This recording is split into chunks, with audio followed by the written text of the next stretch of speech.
All right, what is going on, everybody? Thank you for being here. Appreciate you guys being a part of the post-game show. Just got a chance to listen to Luka. Luka went before Coach, and to be honest with you, I didn't really want to wait too much longer. I wanted to get on here. So, thank you for being here. Appreciate you guys being a part of the post-game show. Spurs over the Lakers, 107-91, the final score. So Lakers had a 3-game winning streak. That was snapped. Yes, a couple wins against Memphis, a win against the Pelicans, and then obviously this loss against the San Antonio Spurs. Lakers shorthanded coming into this game. It was announced before the game that LeBron wasn't going to play. So you kind of already had in mind if the Lakers were going to win this game, they were almost going to have to play perfect basketball against the San Antonio Spurs. So no real surprise or shock that the Lakers lost this game, but I still think there's a lot to react to. I think, you start looking at a lot of players on this team and you needed some big time performances from a number of different players. And if you weren't going to get it, then you probably weren't going to walk away with a W. And that's kind of exactly how it played out. Just listen to Luka. Luka said that he was proud of the team, proud of their effort. San Antonio is a good team. Lakers are shorthanded. Just come out there and play tough. And if I got to be honest with everybody, I thought they played pretty tough. I didn't think this was one of those games where, and we've seen it a lot. We've seen the Lakers kind of in this position before where they get punched in the chin and then there's just no response to it. Lakers just don't react. They don't react well. They struggle. And that wasn't the case tonight. I thought the Lakers, definitely played hard, but they only had one player really come through, and it was Luka. So we got a lot to that we'll get into in tonight's post-game show. So I appreciate you guys hanging out. Thoughts, comments on the game, whatever it is, feel free to put it in the comments. I'm going to do my best to get as many of the comments as possible. We'll talk about individual players. We'll talk about the Western Conference. Big trade went down a little bit earlier. We'll hit on that as well. So we'll hit on as much as we can, and then we'll get out of here. So let me just kind of give my overall thoughts on the game. If you're very negative about the Lakers tonight, I really don't know what you want me to tell you. There's certain games you're just, you're not set up to win.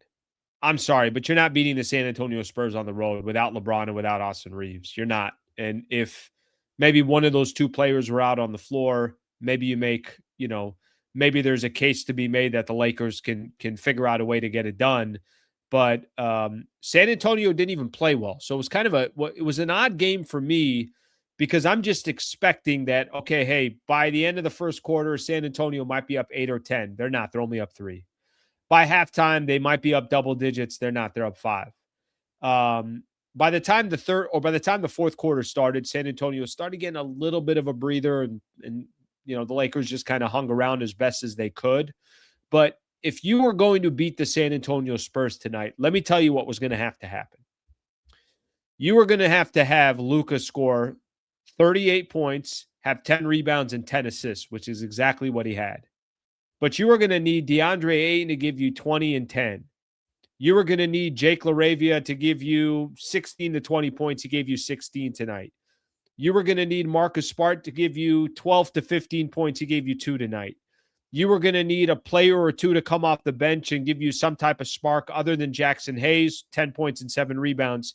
There really was no Laker out there off the bench that did anything. You had to play basically perfect basketball. And you needed key players. You needed key role players.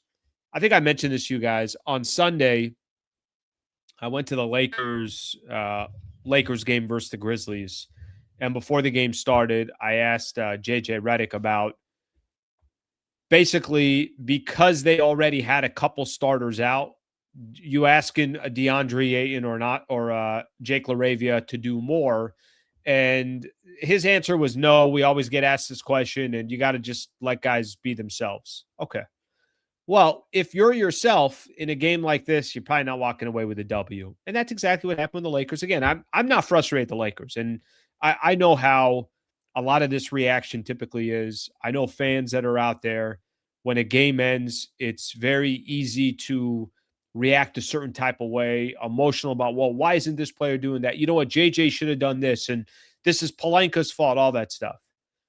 Guys, they lost to San Antonio because they just didn't have enough guys that they can truly depend on. And maybe the Lakers were a little strategic with this. Could you have not played LeBron yesterday and played him today? Sure, you could have done that.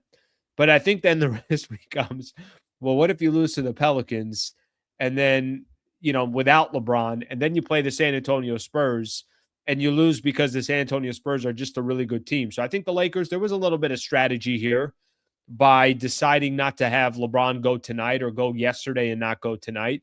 I think the Lakers probably a little bit strategic in this. They really didn't have a choice. I spent a lot of time this morning talking about how the Lakers, we know their record. They're 16-3 against teams below 500, 7-8, now 7-9 against teams above 500. I'd like to see them get some signature wins. They were behind the eight ball before anything started. So I haven't even looked at the comments yet, and I'm not sure if people are frustrated with the loss or kind of accepting like, yeah, this just wasn't going to be one that was going to go their way. There's plenty of other games in the month of January where we're going to be expecting the Lakers to go get a W. One of them's coming up on Friday when they play the Milwaukee Bucks in their home, and I expect LeBron to be in the lineup. That's just, I'm going to have that assumption here. We'll see if anybody else is back, if Rui's back or any of these other players. We got Gabe Vincent back tonight. But looking at tonight's game, walking in, you already felt like it was going to be an L. Now, if you want me to be critical, I can. Here's where I'll tell you I'll be critical of the Lakers. DeAndre Ayton, just another one of those nights, 9 points and 6 rebounds is just, it's such a below average evening for him when they need him most. And that's the piece. I think I talked about this a couple days ago where I was saying that I'm starting to get some concern with DeAndre Ayton. Part of my concern was if he doesn't get the looks or the touches, how much does that affect his game? Is it does he get too emotional about it? That I just want to see a player in DeAndre Ayton just have an engine, a player in DeAndre Ayton that just, when he's out on the floor, just give maximum effort, which I thought he did in yesterday's game against the Pelicans. They needed a big-time performance from DeAndre Ayton, and they got much less than his actual average. He's 15-8 a game. He was 9-6 for you. Marcus Smart was 1 of 6 from the field, only had 2 points for the Lakers. 4 turnovers for him. And if you're a player, I'm not here to justify Luka because 7 turnovers is way too many turnovers. But hypothetically speaking, if there is a player to have that many turnovers, you usually want that player to be the one that's got the ball in his hands a ton. And, obviously you can't have that happen from Marcus Smart. If I go kind of up and down the list, Vando started as well. He just had 4 points. Lakers only scored 91 points. So you really needed a number of players to step up. I'm going to give Gabe Vincent a free pass. He's just getting back. He's been out for a while. Dalton Connect was 0 of 5 from the three-point line, just 1 of 6 from the field. So if there's a game for Dalton Connect, it would have been tonight. You were going to need a ton of players to step up. They just didn't have any of these players step up. Other than Luka, I thought Jake LaRavia gave the Lakers some good minutes. I thought Jackson Hayes gave the Lakers some good minutes. But for the most part, none of these players took the burden or took the responsibility of not having 3 starters out. And no team in the NBA, if you got 3 starters that are out, then you're probably not expecting to win too many games. And that was the case for the Lakers tonight. And hopefully Friday, you get a couple of these guys back and they could get back on winning track and we'll take it from there. But I don't think it was a lack of effort. I don't think the Lakers weren't trying or anything like that. I think that in the paint, they got dominated. If you look just specifically at the paint, let me actually point this stat out right here because I saw it a little bit earlier. Let me see this. Points in the paint was 66-40. Lakers actually, as pathetic as both teams were from the three-point line, how about San Antonio shooting 4 of 25 from the three-point line? Lakers were 9 of 39, so 23% to 16%. Not exactly the best stat for both teams. Lakers depended a ton on the three, and definitely didn't take advantage of San Antonio's struggles. All right, I'm going to get into some of the other players. I do want to talk Luka here in just a little bit as well, but let me start looking at some of the comments here, and we can go from there. I will point out one other thing. I was watching it again, and the broadcast was just about to end on Spectrum of the game with Billy Mack and Stu. And Vando was caught in some little flare up there. Kind of a very, very random. I don't even know what it was. I'm always pronounce his name wrong. Jeremy Sochan. I think I know I pronounce it wrong. Um, basically takes his finger and pokes it at the cheek. Vando pokes it at the cheek of the Spurs player, and everybody's just kind of looking like, what the hell just happened? So I was just seeing that highlight. They were just showing it again. Very kind of random ending to the game there. We'll see if maybe they give some more information on that, but I don't know what the hell it was. I mean, I'm watching here. I'm like, what are they doing? They might as well kiss and make up here. All right, let's see what we have here. Let me get a couple comments. I started a couple comments earlier that I want to look at.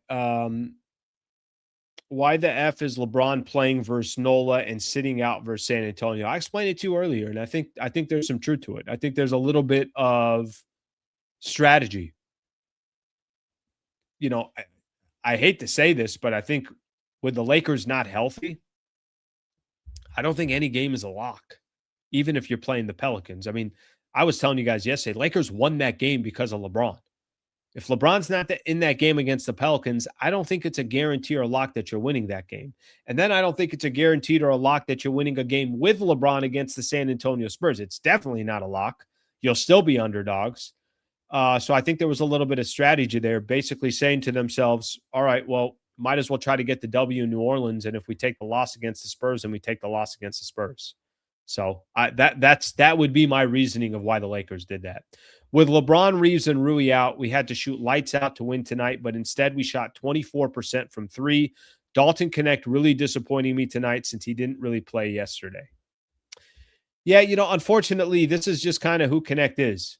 I was reading some articles, some stories during the game. So I'm kind of getting some notes together for tomorrow's show. All right, what are some topics I could hit on outside of the game? A lot of it more has to do with the trade deadline, rumors around players, all that stuff. It's kind of fun to talk about that stuff as well.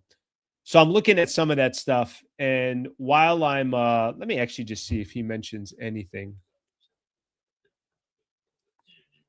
I just want to see if JJ says anything at all about the Vando thing, but I don't think he is. I think he's just going to talk about the actual game. Let's see what he says.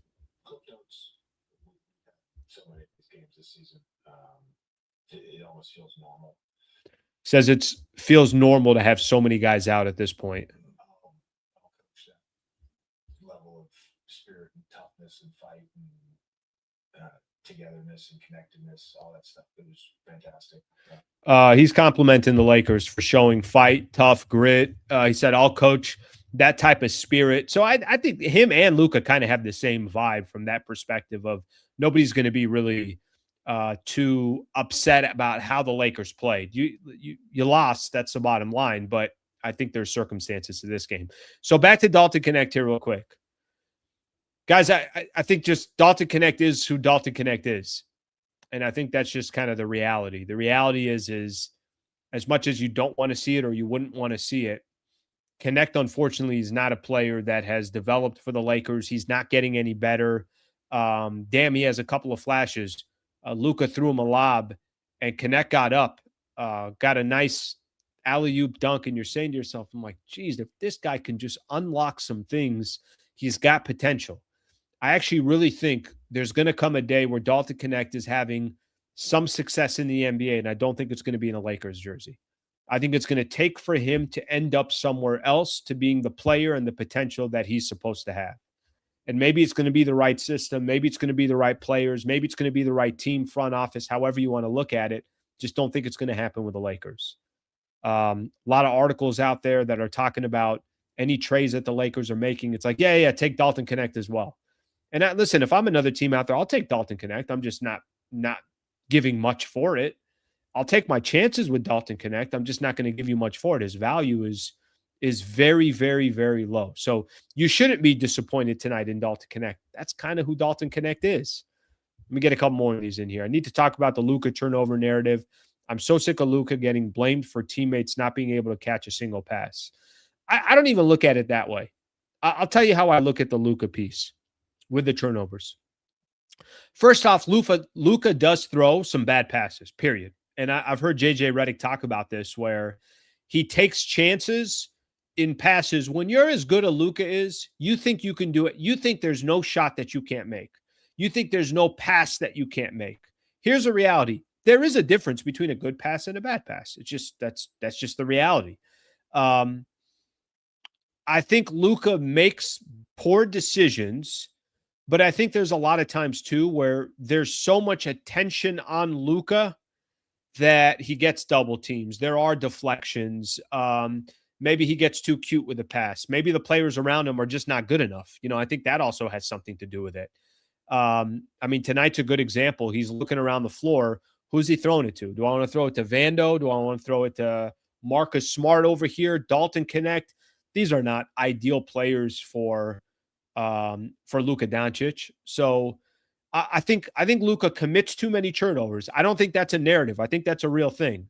But I also think that comes with the territory because of the players he has around him and him taking probably too many chances and so much attention on him. And he's got the ball in his hands for so long. So I don't think you should be too mad about it. I think he could clean it up a little bit, but I also think he's an absolute stud. And that's just the reality.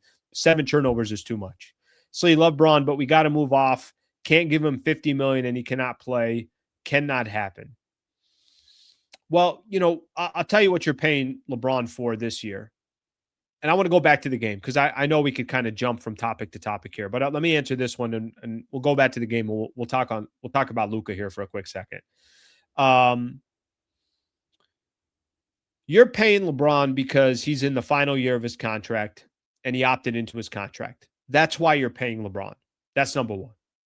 Number two, you're paying LeBron not because of a second of a back-to-back on January 7th. You're not. You're paying LeBron so he's healthy and ready to go for a postseason run. That's why you're paying LeBron. And I think if you're asking him, if you're telling LeBron, he's not doing enough or he's not showing up to enough games, the expectation, if you got expectations for LeBron at age 41 to be playing 70 games, then I think the expectation is, it's going to fall flat on your face. I think that's just, it's not realistic, literally not realistic.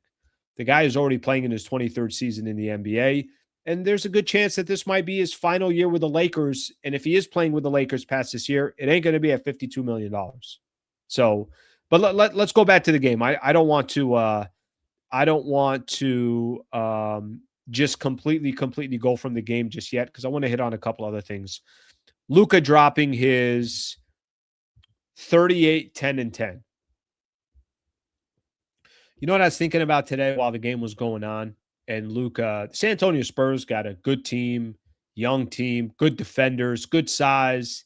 Obviously, Victor Wembanyama. Go down the list of some of the talent that these players have or that this team has outside of Wembanyama. And there are a lot of possessions where there's just no answer to guard Luka. When the Lakers actually get a team around Luka, and I do think that will eventually happen, and what that looks like 1 year from now, I think will look, I don't know if drastically different, but I think it's going to be different. And I do think it's going to start. I think we're probably at the point right now where the roster just does not complement Luka's skill set. But every single year that goes by, or every trade deadline that goes by, or every summer that goes by, it's going to look more and more like it needs to be around Luka. When he gets the right players around him, and Luka is going to be walking into his prime. He's 26 years old. He'll turn 27 in about, I think, the end of February, late February, February 28th. I was looking it up today. He'll turn 27 years old then. When Luka starts getting the actual players that make sense around him walking into his prime, that's a problem. Luka's already doing it now. He's leading the league in all-star voting. He's leading the league in points. He's putting up rebounds. He's putting up assists. Is he perfect? He's not perfect. I'm not trying to tell you that he is perfect. When they actually get a legitimate team around Luka, 38, 10, and 10 on any given night is not an easy stat line. I saw they said that he's now tied with Nikola Jokic for the second most 30-point triple-doubles in NBA history. It goes Oscar Robertson, and then it goes Luka and Nikola Jokic that are tied. I think it was like 50 or 51 or whatever that number was. I mean, Luka can't obviously do everything. anytime you're asking one player to do something, it's a recipe for disaster on any team.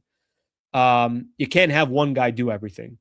But 38, 10, and 10 against the San Antonio Spurs, and that's kind of what he does every single night. Luka's starting to walk into that territory. He's not starting to walk in. He's in that territory where whatever he does, the 38, 10s and 38, 10, and 10s, they don't impress you anymore. They're just like, okay, yeah, enough about Luka. Let's talk about what Ayton didn't do. This is what Luka does every single night. When they actually get a team around him.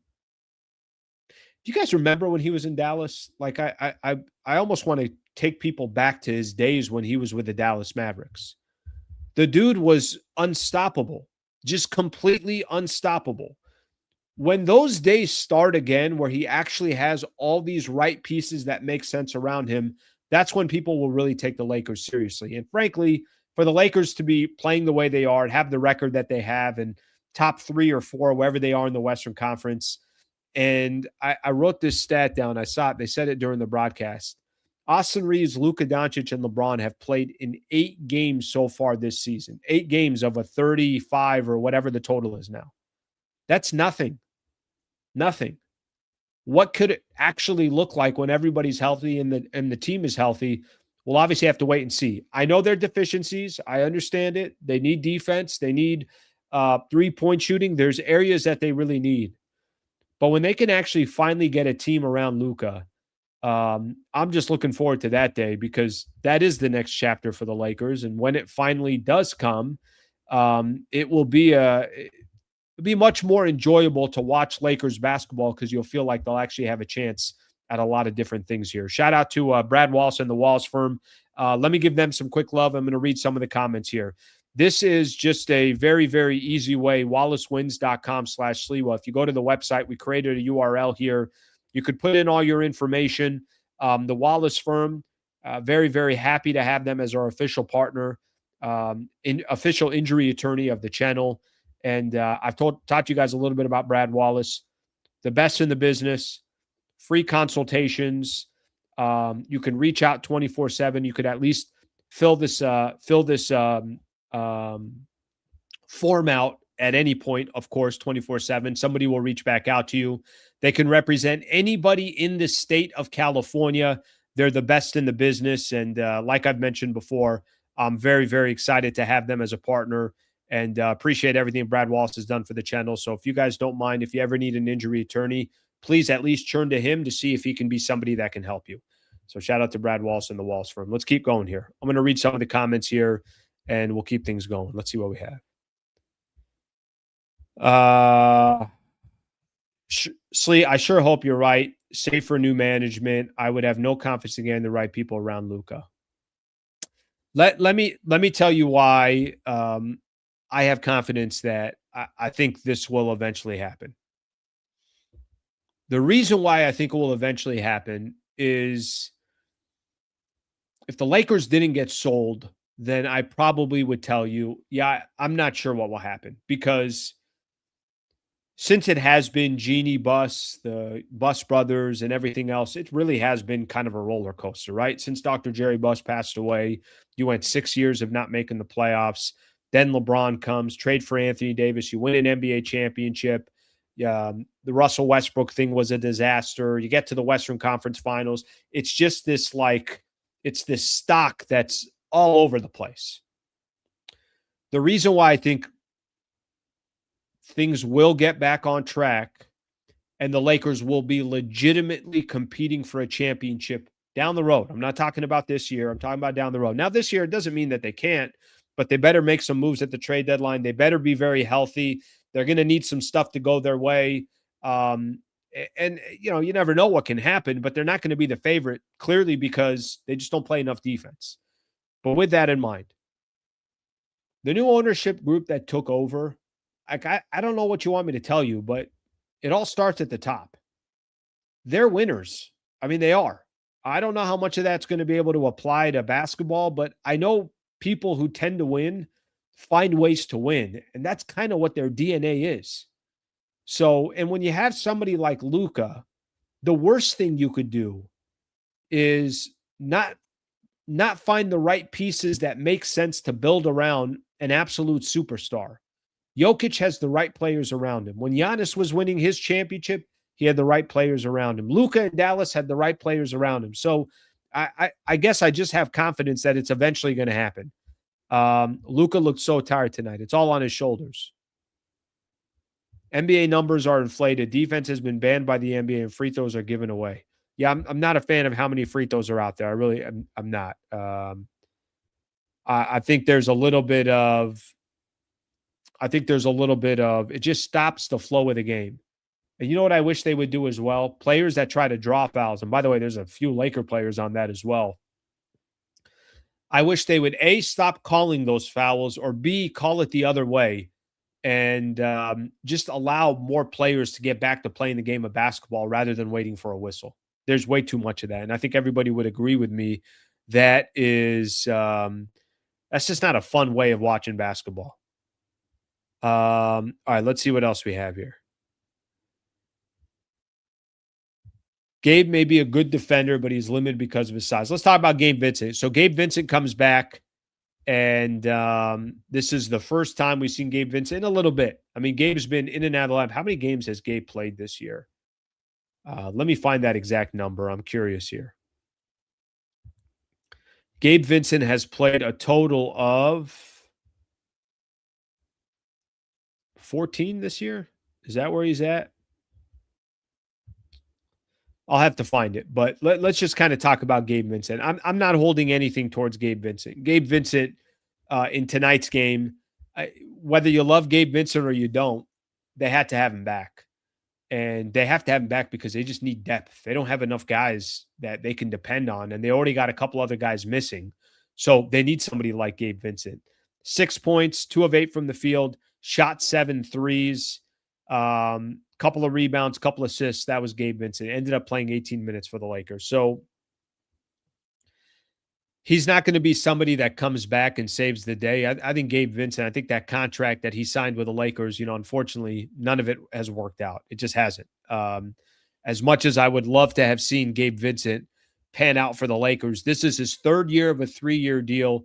He's basically taken $11 million a year for the last 3 years. So I'm not expecting a lot from Gabe. It would be awesome, would be amazing if he starts kind of having the impact we all hoped for, but I'm not going to hold my breath for it, and I'm sure a lot of Laker fans are not going to hold their breath for it as well. All right, let's get a couple more in here.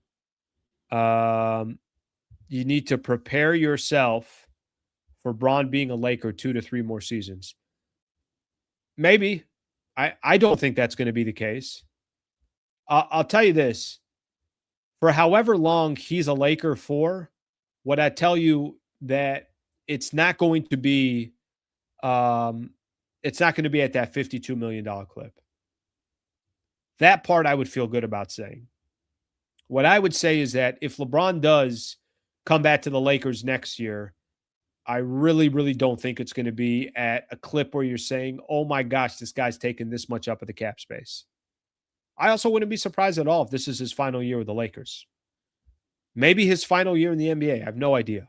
Now, the man's still putting up numbers because he is. Yesterday, 38-8, and just starting to look fresh and everything else. But I don't anticipate something like that. And if it is with the Lakers, then I just don't think it's going to be it's not going to be at that, obviously high of a dollar amount. All right, let me look at a couple more here, and then I want to keep going here. Marcus Smart should have stepped up, played 34 minutes, only 2 points. Can't forget that air ball. He's a little all over the place, too, if I'm being honest. I like it. Listen, there are times when him and Vando are in the games, along with Jake LaRavia, because I think LaRavia is a decent defender, too. I think a much better defender than I thought when he came over to the Lakers or when he signed that 2-year deal. But the reality is Marcus Smart is so hot or cold on offense. I mean, he's either hitting his threes or the guy cannot hit a bucket if his life depended on it. So he's a little bit all over the place from that perspective as well. I like having Marcus Smart on the team, but, his value, he's got value, but he's nowhere near the player that he was 3-4 years ago. I think we could all admit to that. He's nowhere near that player that he was in the past. Okay, so next game coming up for the Lakers. Let's do this. I want to hit on the next game for the Lakers. We'll look at some scores, NBA standings. There was so many games in the NBA tonight. I just saw that the Rockets lost to the Blazers, so that will benefit the Lakers a little bit. And then I want to hit on this Trae Young trade for a quick second as well. I'll get more into it tomorrow. Next game for the Lakers, Friday at 7:30, Bucks at Lakers. So as much as I sat here tonight and I explained to everybody that losing to the Spurs without LeBron, without Austin Reeves, without Rui Hachimura, I'm not upset at the Lakers by any stretch of the imagination. This was expected in my eyes. Friday's a different story. You're playing a Milwaukee Bucks team that's kind of up and down. I know Milwaukee, they were losing. I don't know if they ended up losing the game, but I know they were losing at one point to the Golden State Warriors. They might have been down big too. They lost to the Warriors. They're 16-21. Yes, Giannis Antetokounmpo is there. The Bucks are really all over the place. Now, if you don't play well against the Bucks, can they beat you? Of course they can. They got enough talent. They got enough individual players. They got top 5 player in the league in Giannis. They can beat you. But what the Lakers can't afford to have happen on Friday's got to be one of those games where it's probably going to be a close game, but they got to take care of business. I can give you excuse against the San Antonio Spurs. I can't give you an excuse on Friday when they take on Milwaukee. So next game for the Lakers, they got the Bucks coming up, 16-21. Bucks handful of games here since Giannis came back. They beat the Bulls. They beat the Hornets. They lost to the Wizards. They beat the Hornets. They beat the Kings. They lost to the Warriors. We'll see what happens against the Lakers coming up on Friday. 7:30 tip-off, so that one's a little bit of a later tip-off. Something to keep in mind in regards to that. That's the next game that the Lakers got coming up. Let me share my screen here real quick. I want to do some scores around the NBA just so everybody kind of sees. We could look at this together, some of the different games around the league, and then we'll look at the NBA standings now that those final couple of games are over. Okay, so in the Western Conference, just to give the games that actually mean something, I'll point out a couple others. Pistons win again. Denver goes into Boston and gets a win. Jamal Murray, Aaron Gordon, they're back. They're playing 114-110. So Nuggets over the Celtics. Let's get a couple more here. Clippers lost to the Knicks. I know the Knicks were on a 4-game losing streak. Suns win again. They continue to play some good ball. How about this? The Thunder needed overtime at home to beat the Jazz. What's going on with the Oklahoma City Thunder? I got no idea what's going on with them. They're now 7-6 in their last 13, and they could have lost to the Utah Jazz. They're not even losing to good teams. They're losing to bad teams. Warriors beat the Bucks, and then I mentioned the Blazers over the Rockets. What's that do in the standings? Hopefully everything is updated. I don't think they have the Rockets loss in yet. So Lakers will move up to 4th. Denver will move up over the Lakers. Obviously, San Antonio got the win, so they'll move up as well. So it kind of gives you an idea of where everybody is. Everybody's all bunched together. Minnesota's right there. They've won 3 in a row. They're 7-3 in their last 10. Phoenix is playing some good ball. They're 7-3 in their last 10. So that kind of gives you an idea of scores around the NBA and some of the standings after this game tonight and most of the games. I know the Rockets game isn't in there because they still had Rockets as winning their last game and they lost to the Blazers. So Lakers will move in front of the Houston Rockets. So just something to keep in mind there. All right, I want to start looking at everybody's comments here, and I want to talk Trae Young, that trade here. Before I do so, quick shout out to Harris Resort SoCal. Harris Resort, I mentioned this a couple different times. They're a brand new partner, kind of part of my partnership here with iHeart and AM 570. Very happy to have them on. I've had a relationship with Harris for over 10 years. So I've got a long, deep relationship with them. If you're out here in Southern California and you're looking for one of those staycations, as we like to call it, give Harris Resort an opportunity. Go check out, at least go to the website, see what as far as what their availability is. They have over 1,000 luxurious rooms. They're located in North San Diego, Palomar Mountains. I'm telling you, it's beautiful out there. It really, truly, truly is. It's beautiful out there. Open land. You got these mountains. It's really, really pretty out there. Phenomenal restaurants. They got Gordon Ramsay's Hell's Kitchen out there. That's a great restaurant. They even have, if you're looking for you want to go, it's kind of very random that they have this, but I love it. It kind of tells you about what the landscape is. They got a beautiful trail that you can take. Just go for a hike, a jog, a walk, or whatever the case is. Great shows, great entertainers, great live music. They got everything there. So for your next staycation, you're probably within an hour and a half, 2 hours away from wherever you are in Southern California, probably even less than that if you're in Orange County. HarrisSoCal.com to go try to book your stay today.